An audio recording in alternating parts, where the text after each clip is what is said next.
Hello everyone, welcome back to my mini blog. তো আমিও চলে গেছিলাম শপিং করতে, তাও আবার চৈত্র মাসের শেষের দিকে। তো যাই হোক, শপিং করতে গিয়ে কিন্তু অনেক ঘোরাঘুরির পরেও আমি যেটা নিতে গেছিলাম আর কি, সেটাই পেলাম না। তারপরে বাইরে বেরিয়ে দেখলাম, এ মা, এ কি ভিড় লেগেছে, এইখানে তো যাওয়াই যাবে না। তো এমনি আমি শপিং করতে পছন্দ করি না, তা আবার এরকম ভিড়ে তো একদমই না। তো যাই হোক, একজন আমাকে খুব বলছিল যে না, চলো চলো শপিং করতে হবে। এই ভিড় দেখে পুরো মাথা খারাপ হয়ে গেছে। তারপরেও আমাকে নিয়ে এলো একটা শপিং মলে। তো ওখানে আমি কিন্তু যেটা আর কি নিতে গেছিলাম ওটা পেলাম না। তারপরে মনটা খুব খারাপ হয়ে গেলো, আর মাথাটা এত খারাপ হয়ে গেছিলো যে আর কি বলবো। তো যাই হোক, আমি এখানে কিন্তু মুচকি মুচকি হাসতে হাসতে চলে এসেছিলাম। আর এখন বাড়ি যাওয়ার পালা।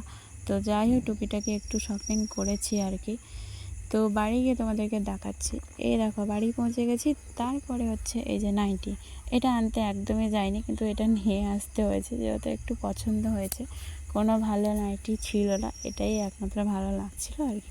তারপরে নিলাম একটা টিক পাতা, তারপরে নিয়েছি নেল পলিশ, তারপরে নিয়েছি আইলাইনার, কানের দুটো টাপও নিয়েছিলাম, যেটা মা একটা নিয়ে নিয়েছে আর একটা আমার কাছে আছে। তো ভিডিওটা কেমন লাগলো জানাবে সবাইকে। টাটা।